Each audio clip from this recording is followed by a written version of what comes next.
नमस्कार, कल्पना voice channel में आप सभी का स्वागत है। दहलीज के उस पार दूजा मायका।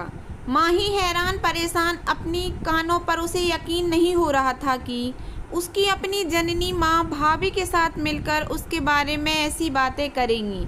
ऐसी कौन सी बात माही ने सुन ली, हैरान परेशान वाली। इस कहानी की शुरुआत होती है मायके की लाडली माही से ही। 3 भाई बहनों में सबसे छोटी माही, इसलिए सबकी लाडली माही से ही दिन भर चहकती रहती थी चिड़ियों की तरह, और दोनों बड़े भाइयों से अपनी बातें मनवाती रहती थी। अपने माँ पापा बिहारी और राधिका जी के तो जैसे वह जान ही थी। समय बीतता गया, पढ़ाई लिखाई करके दोनों भाई अपनी अपनी नौकरी में लग गए। एक एक कर दोनों भाइयों की शादी भी हो गई। घर में भाभी आ गई। दोनों भाभी व्यवहार से तो ठीक ही थी। परिवार में सब कुछ ठीक ठाक खुशी खुशी चल रहा था। मैं अभी बीए सेकंड ईयर में पढ़ रही थी। देखने में भी अच्छी भली थी। जो भी रिश्तेदार आते सब यही कहते कि अब माही के लिए रिश्ता देखिए। पापा कहते अभी नहीं, बीए कंप्लीट कर लेगी तब। क्या बिहारी जी आप भी? ज़्यादा पढ़ लिख कर भी क्या करेगी, घर ही तो संभालना है ससुराल जाकर। ऐसा कैसे आप बोल दिए राम बाबू, आजकल ज़माना बिना पढ़े लिखे गुजारे का नहीं है। लड़की पढ़ी लिखी रहेगी तभी ऊंच नीच कुछ हो जाए, इसके विपत्ति का श्रृंगार बनेगी यह पढ़ाई। वैसे आपकी जो मर्जी बिहारी, मुझे कहना था सो मैंने कह दिया। पुनः अरे बिहारी जी, लड़का देखने में तो समय लगेगा, देखते देखते ये दिन कैसे बीत जाएगा पता भी नहीं चलेगा आपको। पापा थोड़ा रुक कर, हाँ यह भी सही कह रहे हैं आप, मुझे सोचना चाहिए माही की शादी के बारे में। इधर माही शादी की बात सुनकर थोड़ा सहम सी जाती है। अभी भी लोग ससुराल के माहौल को बहुत ही डरनुमा ही बताते हैं, सहज नहीं है। सभी हर बात में कहते ससुराल जाएगी तो सीख जाएगी, इसलिए माही को ससुराल के नाम से डर लगने लगा था। 2 साल बाद बेहतर रिजल्ट के साथ बीए पूरा हो गया माही का। कई जगह जाने के बाद माही के लिए एक अच्छे वर की तलाश बिहारी जी की संपन्न हुई। आज हमारी माही की शादी है शिवम के साथ। पेशे से बैंक मैनेजर हैं। उसके पिता कैलाश नाथ जी शिक्षक हैं। 2 छोटी बहनें हैं शिवम जी की। कुल मिलाकर सुखी संपन्न परिवार मिल रहा है हमारी माही को। खुशी खुशी सारी रस्में शादी की पूरा होने के बाद माही आज अपने ससुराल पहुंचती है। बहुत जोरों शोरों से उसका स्वागत किया जाता है, क्योंकि घर की वह इकलौती बहू है। माही की सासू माँ बहुत ही सुंदर से बहू का स्वागत करती हैं। सारी रस्में ससुराल की होने के बाद बहू को अपने कमरे में ले जाते हुए शिवम की माँ सुमन जी कहती हैं, माही कोई भी दिक्कत हो तो बेझिझक मुझे कहना, मैं तुम्हारी माँ समान नहीं माँ हूँ। ठीक है माँ जी नहीं, सिर्फ तुम्हारी माँ। दोनों बहनें एक साथ बोलती हैं। और मेरी माँ? अरे तुम सबकी माँ। 2 बेटी थी, अब 3 हो गई मुझे, हंसते हुए। चलो अब माही को आराम भी करने दो। मैं तो करने दूंगी आराम, भैया करने देंगे तब तो, खिंचाई करते हुए बहनें।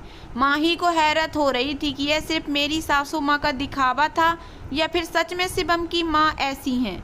सभी आज तक बोलते रहते थे सास बहुत गर्म होती है, ससुराल में जीना मुश्किल कर देती है, वगैरह वगैरह। ये तो बिल्कुल विपरीत है।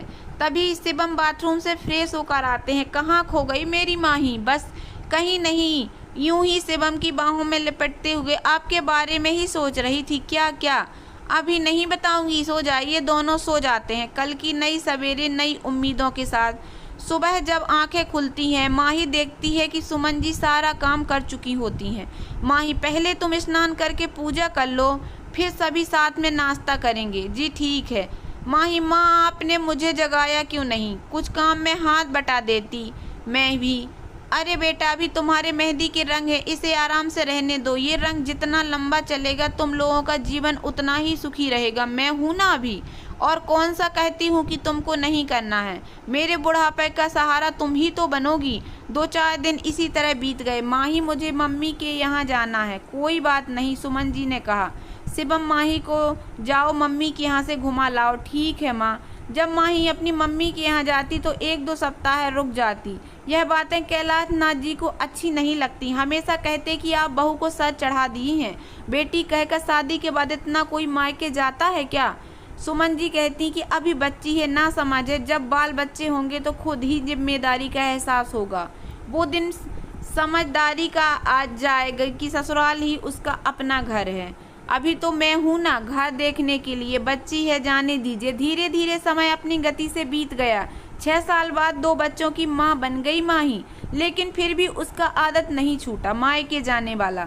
जब मन हो तब कोई बहाना बनाकर मायके चली जाती, बच्चे को अपनी माँ यानी सुमन जी पर छोड़ देती। निश्चित इधर मायके में दोनों भाभियों के बीच माही की वजह से हमेशा अनबन बनी रहती, अच्छी नहीं थी। इस बार माही जब मायके आई शिवम जी के साथ, रात में तो सब ठीक था। सुबह माही जब बाथरूम की तरफ जाने लगी, उसने सुना कि माँ और दोनों भाभी उसी के बारे में बातें कर रहे हैं। वह थोड़ा ध्यान लगाकर सुनने लगी। दोनों भाभी कह रही थीं कि क्या दिक्कत है माही जी को अपने ससुराल में, इतनी अच्छी सास ससुर, इतना अच्छा परिवार मिला हुआ है, फिर भी जब देखो तब यहाँ आ जाती हैं। कह तो भाभी सही रही थी, मुझे ससुराल में कभी ससुराल जैसा लगा ही नहीं, लेकिन मैंने कभी इस बारे में सोचा ही नहीं। दुनिया जैसे बोलती थी, यही भ्रम मेरे दिमाग में भी लगा हुआ था कि ससुराल यानी लड़कियों के लिए सजा। खुद तो आती ही है, शिवम जी को भी लेते आती हैं। स्वागत में कम खर्चे होते हैं क्या? माँ भी बोल रही थी। हाँ सही बात है, इस वक्त तुम दोनों झगड़ा मत करो, मैं माही से बात करूँगी। तभी माही से माँ से लिपटते हुए, आज के बाद मैं बिना किसी ओकेजन कभी नहीं आऊँगी, यही मेरा फैसला है। यही सही है माँ। माही की आंखों से आंसू जैसे रुकने का नाम ही नहीं ले रही थी। नाम आंखों से ही तुरंत वह शिवम जी के साथ अपने ससुराल पहुंच जाती है। सुमन से लिपटकर फूट फूट कर रोने लगती है और कहती है, मेरा मायका छूट गया दहलीज के उस पार। सुमन जी, अरे पगली, तुम्हारा दूजा मायका हमेशा तुम्हारा इंतजार कर रहा है, अपने घर को रोशन करो, यही तुम्हारा असली मायका है। माँ ने कहा। हाँ माँ, मैं हमेशा के लिए अपने मायके लौट आई हूँ, हंसते हुए माही कहती है।